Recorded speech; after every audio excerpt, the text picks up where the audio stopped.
Okay, so now we will be discussing the redundancy checking. We will start doon sa ating cyclic redundancy. So, mamaya magbigay tayo, pa-happy ulit natin yung ibang like LRC, HRC checksum. Okay, pero dito muna tayo mag-concentrate. Let's say ang data or message natin is 1010. Ngayon, yung kanina is meron tayong tinatawag na wait lang Okay.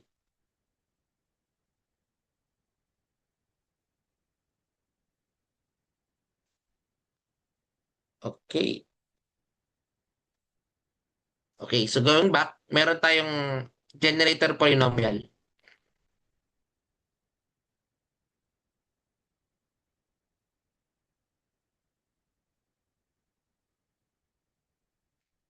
So we have x cubed plus x plus 1. So actually, kapag sinek mong mabuti, nirate natin yung kanyang di ba, x cubed, x squared, x and 1. So ito ay 1, 0, 1, and 1. So yun yung katumbas ito na binary. So the goal is calculate the CRC. Okay, the CRC is the remainder. Okay, we need to divide itong data, no? So, or yung step 1 kasi dito, we need to append yung zeros. So, ano bang ibig sabihin nito sa unang step? The number of zeros to add is equal to the degree of the polynomial. Gaya ng ginawa nga natin kanina. Ano bang highest natin? X cube. So, we need, tandaan nyo, no? Sabi ko nga, the number of zeros to add is equal to the degree of the polynomial.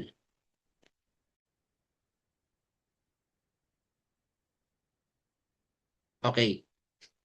So dito, yung degree of the polynomial na yun yung highest power of x. Highest power of x. So since our highest power is ano ba? Ano ba ang highest power natin dito sa example? Ang highest power natin is x cubed. So ibig sabihin, add 3 zeros at the end of our data. Kaya ito yung magiging pinaka of our data. Kaya ano yung mangyayari dyan, no? So yung modified data natin, ito yung modified data. Yung 1010, yung message, mag-add ka ng 3 0. So yan ay 1010, 1, 2, and 3.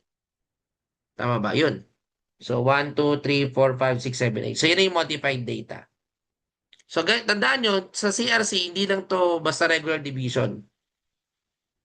Gumagamit tayo ng XOR division.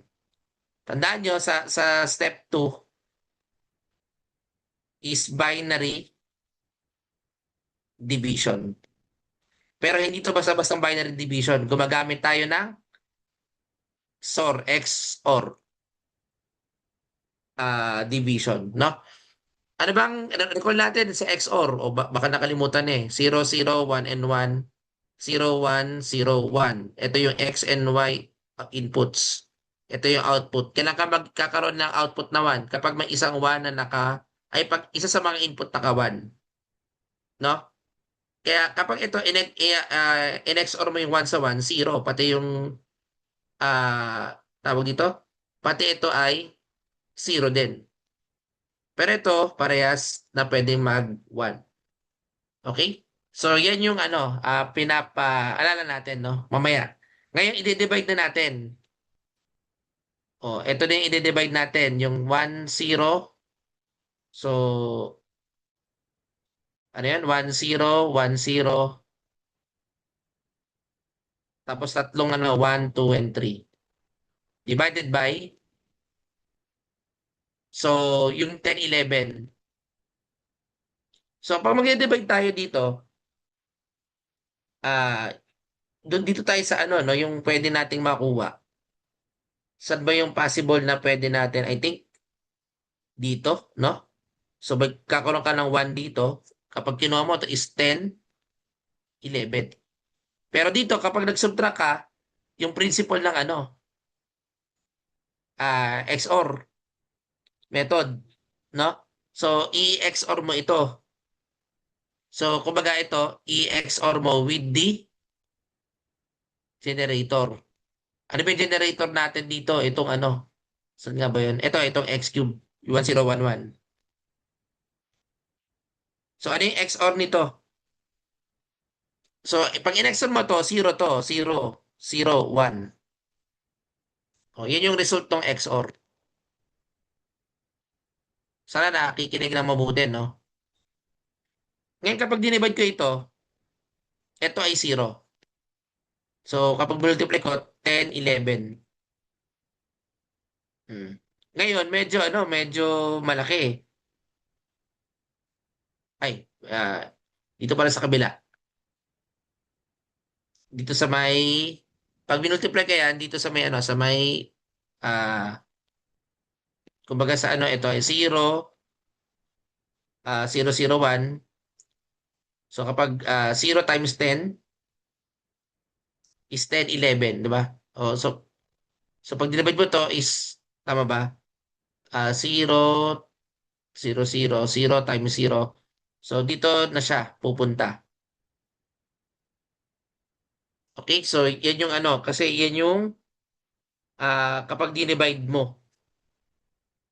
Okay? So ngayon, as we continue, kasi ito ay 0, then 0, 0, 1. Tapos magbi-bring down ka dito. Ayan, mag-bring down ka dyan ng dalawang 0. Kapag dinivide mo ito, 0 pa rin to.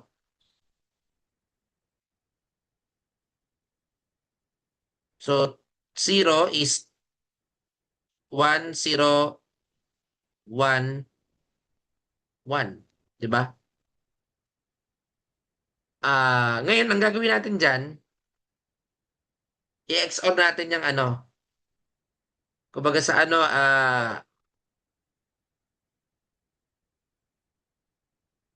eto ay 1 minus 1, 0, 0. So ngayon, anong susunod dito, no? Kapag in-XOR na natin to. Okay? Kasi ito, pag binilingnan mo to, 1,000 na to. Pag in-XOR natin to, ito ay 0, 0, 1, 1. So, ano ang sagot dito, guys? No? Ang pinakasagot dito is ito ng ano yung pinaka-result. So, ang result natin dahil ito, maaaring 11 or 0, 11. So, the remainder is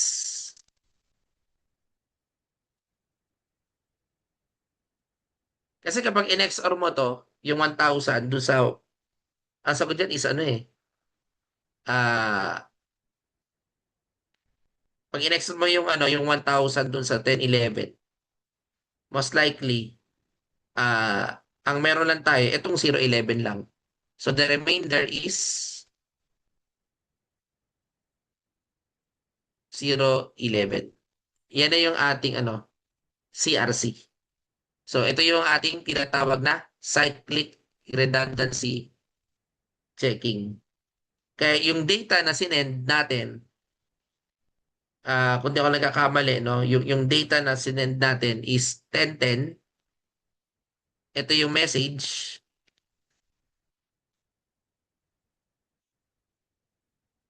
na sinend natin. Tapos, plus yung 011. Ito naman yung tinatawag natin na remainder o yung CRC.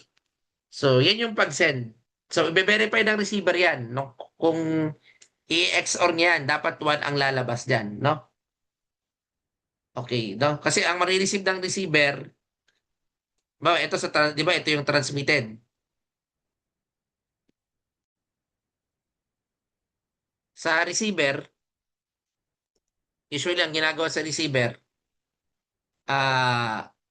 ang marireceive ng receiver, ito, yung 10100011. Yan yung marireceive. So, pag dinivide niya sa same generator ito, okay, tingnan natin, no? Pag dinivide niya ito sa 10, 011, i-divide ko sa same generator. So, titingnan natin. So, ito-try natin, i-XOR natin. Kung titingnan mo mabuti, usually, no? We will be dividing yung 1010 sa 1011 kung di ako nagkakamali. Ay, sa ano? 1011 pala, sorry. So, i-divide ko to. So, i-XOR ko ito. So, pag ah i-divide sa 1011, no? So, ano ang XOR nito? So, ito ay 1 to automatically, no? So, ito ay magiging 1011. So, pag in-XOR mo ito ay 0001. Okay, so yun yung ano dyan. Yan yung XOR niya. Kaya mag-bring down ka dito ng ano. Ay, ito. 00. Tama ba? That is uh, 1010, 1 times 1011. Tama. So, 1010 1011. So, 00. Okay, 1. Tama, no? So, ngayon, after that, ano ka pa dito ng isa pa, no? Mag-bring down ka pa ng isa pa. So, 0. Tapos, ah medyo maliit pa siya, no? Kapag dinivide. So, pag binigdan mo ito, ito ay 1, ito ay 1. So, dito, I think, pwede na dito sa kabila. So, tingnan natin, no? Kapag biniring down natin. Okay. So, anong lalabas dito? Sige, tingnan natin. So, kapag ito ay dinivide natin by, ito magiging 0 kasi to. Okay, so, ngayon, then ito ay magiging 1, 10, 1, 1. Ayun. Tapos pag biniring down mo ito, 0. So, kapag 0 ang remainder, ang ibig sabihin nito, error-free. So, yun yung basically the concept. No? So, ito ay binilisa ko na lang sa pag-check. So, dito makikita natin na gumamit tayo ng XOR generator. No? Okay, sige, sige, isa pang example siguro para maintindihan. Kasi marami tayong ganitong example. Sa exam, no, we will be having this kind of examples. Okay.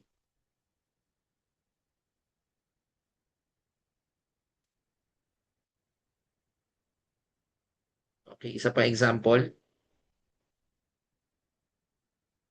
Ito yung data for example, no?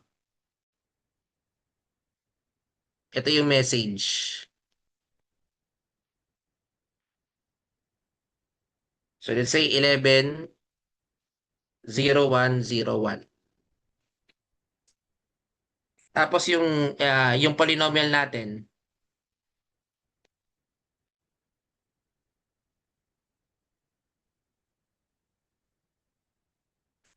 Kasi ito, G sub x is equivalent to x cubed plus x squared plus 1. No? So, find the CRC.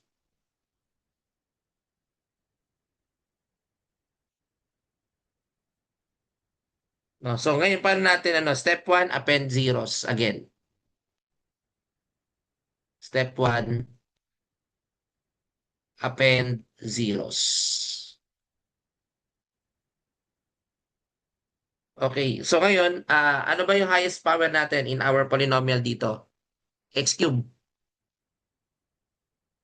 So, tatlong zero yung i-add mo. Kaya meron kang 11, 0, 1, 0, 1 plus tatlong zero. So, magiging 11, 0, 1, 0, 1, 1, 2, and 3. Okay, ngayon, step 2, XOR division. Dito na yung challenging, no? XOR division. So, meron ka ditong 11, 0, 1, 0, 1, 1, 2, and 3. So, i-divide ko siya doon sa, ito yung magiging divisor natin, yung 1101. Kasi ganyan, kukunin ko muna yung divisor nito. Ito ay 1, 1, 0, and 1. No? Kasi nga, yung x cube, x squared, x to the 1, x 0. Okay? So, ganyan nangyari. No? Kaya ito yung ating 1101. Ngayon, i-divide ko na ito. Pag divide ko na ito, 1101. So, ang step 1 is XOR first 4 bits. Actually, ito 1 na yun. So, maging 1101. So, pag in-XOR ko ito,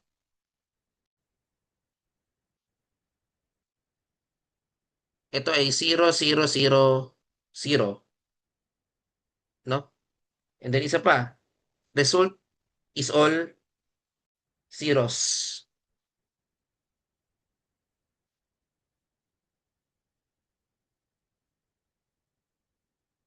So, paano yan, guys, no? We need to bring down bits kapag ganyan, no? So, bring down the 1. Pag bring down mo ito, magiging 001. Okay? Kapag bring down mo ito, no? Magiging 0010.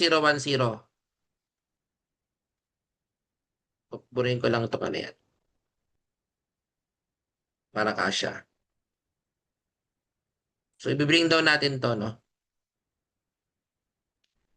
So, 1, no? Kasi puro 0 eh. So, paano pag ganyan, no? So, i-bring down ko ito. Tapos, ito, bring down ko rin to.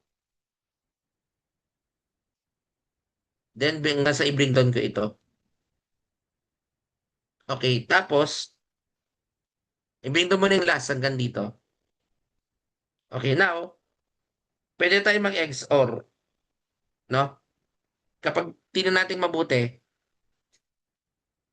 most likely, no? Yung makukuha natin dyan, syempre, di-divide mo siya, no? So, kapag nakuha mo dito, kunin mo yung pagka-bring down mo sa last zero, we can now XOR again because we have already one on the left. Meron na tayong 1, no? Doon sa left side. Ayan, pwede na tayo mag-XOR. So, most likely, kapag ganyan, ito ay magiging 1,000. So, kapag kinuha mo ito, i-XOR mo siya dito. So, sa 1101. So, pag in-XOR mo ito, 110101. So, ito na yung tinatawag natin na remainder. So, yan na yung i-transmit. So, yung CRC natin dito is 101. Yung final frame na itasambit ng transmitter is 110101 plus yung 101. Kaya lalabas na pinaka-total transmitted niyan is 1101011101. Okay. So tandaan nyo, yun yung rule natin. Okay? So I hope yun ay naintindihan. O isa pa example ng LRC. Para makalimutan. LRC.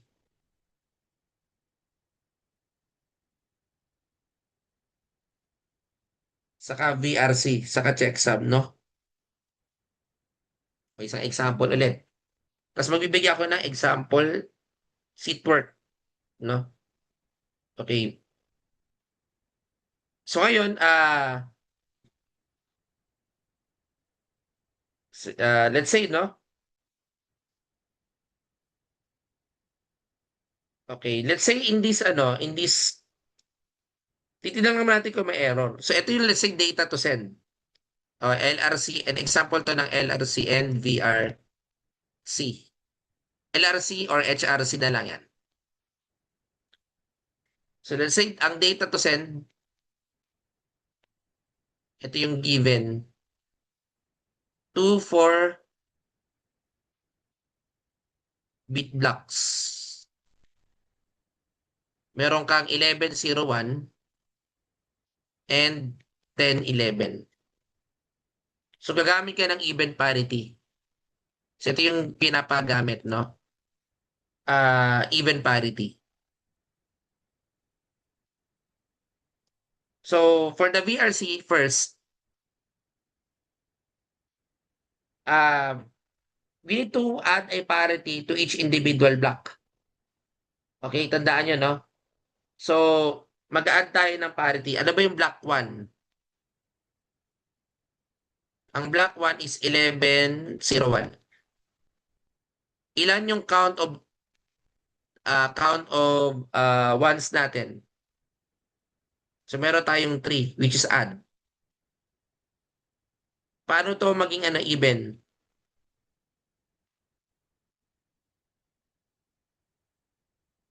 Mag-add tayo ng 1, no? Therefore, ang BRC result will be 1101 plus 1. O, yan na yung yan na yung BRC result. Kaya mag-send ka ng data na 1101.1. Yan na yung isa-send ko ngayon. O, yung pangalawang block naman, block 2. 1011. Count yung number of ones. So we have 3, which is also an odd number. Eh, ang sabi dito is an even parity. So to make it even, mag-add tayo ng isa pang 1. Ganon din kung add. To make it add, mag-add ka pa ng ganon. Depende sa inahanap.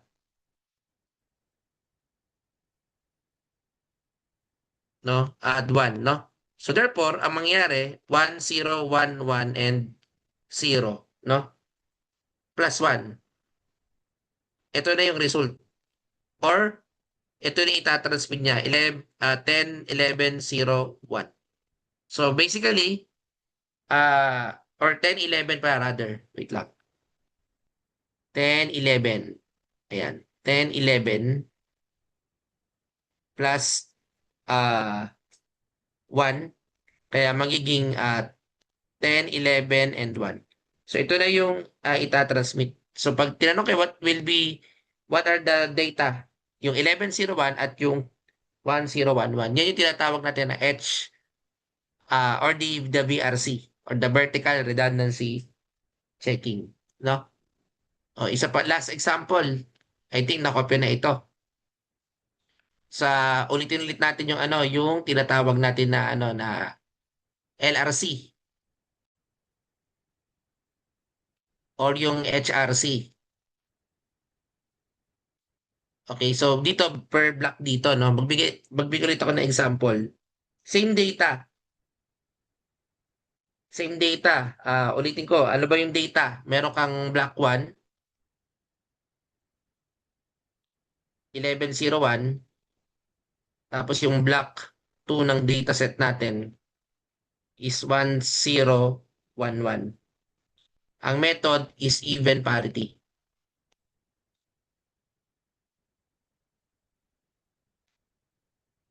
Okay, the question here is paano natin i-apply yung LRC. So sa block 1 muna tayo. Sa block 1, gagawa ka ng table dito eh. Sa block 1, saka block 2. Tapos meron ka ditong bit, ilan ba to? 0, 1, 2, 3. So bit 3, bit 2, bit 1, and bit 0. Okay, so maglalagay ako dito ng bit 3. Ano ba yung bit 3 natin? 1. 1, 0, saka 1. Okay, then 1, 0, 1, and 1. Ngayon, paano tayo magkakalculate ng ating LRC? So, column 0, column 1. Sa column 3, meron tayong 2 ones. Even. So, add 0 to stay even. O, di ba? Ilalagay ko na dito yung yung pinaka Sa column 2, okay, dito na sa column 2, meron tayong isang 1. Add. So, add 1 to make it even.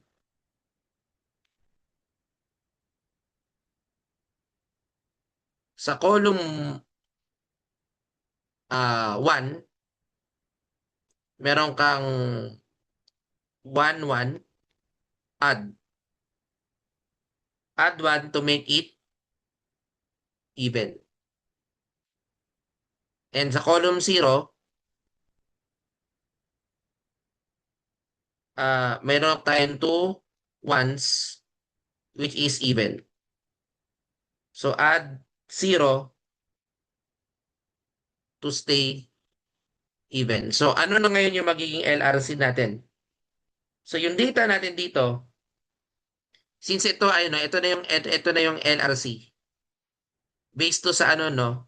So ito ay 0, dalawa lang yung mag-add ka ng 1 and 0.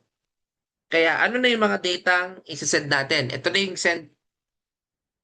Yung data natin ito. Yung 1101, tapos yung 1011, and yung LRC block. Which is what? Kapag tinanong anong value ng LRC block, 0110. So that is the LRC. Okay, yan yung mga method natin, no? Lumalabas yan sa board exam, no? Yung mga ganyan. Okay, so tandaan niyo yan, ang VRC, comparison lang natin yung VRC saka LRC. Yung VRC is one character at a time.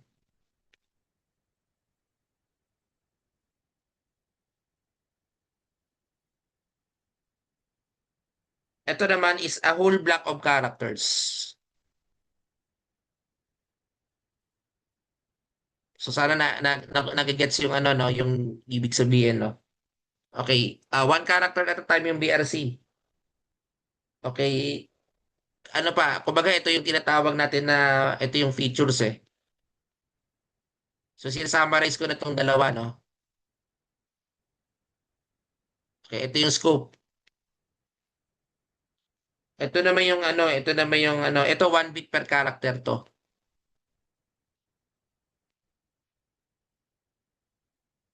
Tapos a whole block of character.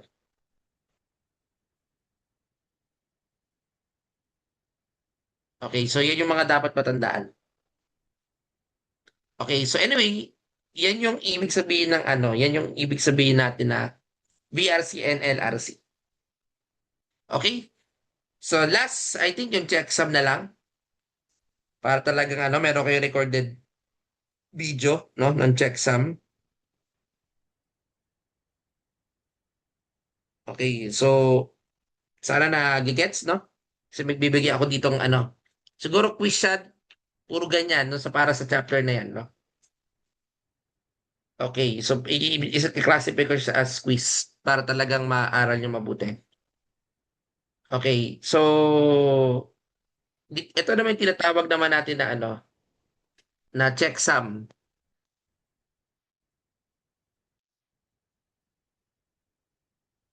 Okay, sa checksum, let's say, meron kang dalawang block o block A. Okay, 1 0 1 1 0 0 1 1. Block B, 1 0 1 0 1 0 1 1. So take the summation of the block. Kunin mo yung sum, no? Yun yung ano yung unang-unang step is sum of the block.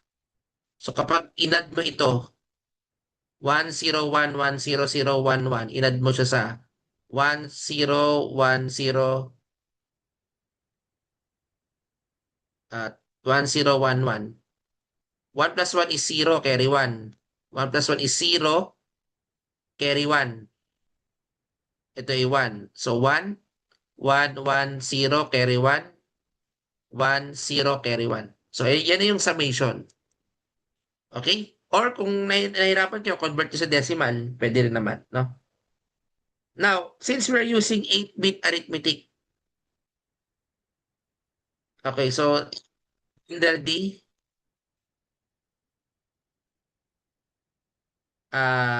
carry.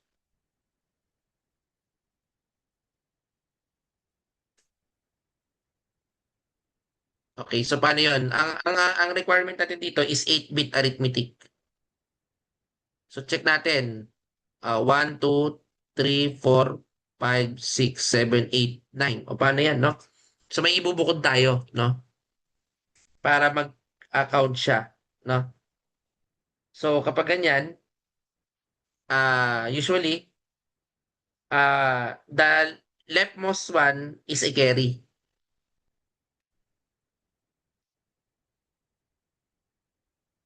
So ito yung i-carry out natin, no? Ito yung magiging ano natin, 01001. Okay, yan na yung ano natin, i-carry natin. Okay? So ngayon, as we notice, no?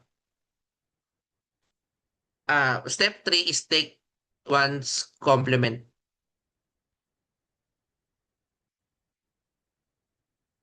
Okay, i-add mo to ng plus 1. Itong 0 1 0 1 1 1 1 0 plus 1. So pag inad mo to ng ito ng plus 1, so magiging ano to 0 1 0 1 1 1 1 1. O yan na yung ano one's complement. Ito yung final sum na tinatawag. Pero hindi pa ito yung tinatawag na checksum. Yung checksum naman natin, yan yung magpi-flip ka. Okay, pag checksum, flip.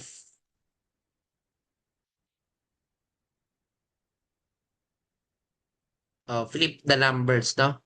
Kung ang final sum mo is 0 1 0 1 1 1 1 1 or yung tawag dito, if the final sum mo is 0 1 1 1, ang checksum mo is to flip. So ito ay magiging 1 0 1 then 0 0 0 0 0. So yan na yung tinatawag natin na checksum. So this is the checksum that you are transmitting. Okay. Actually, sa receiver, ito sa transmitter side to.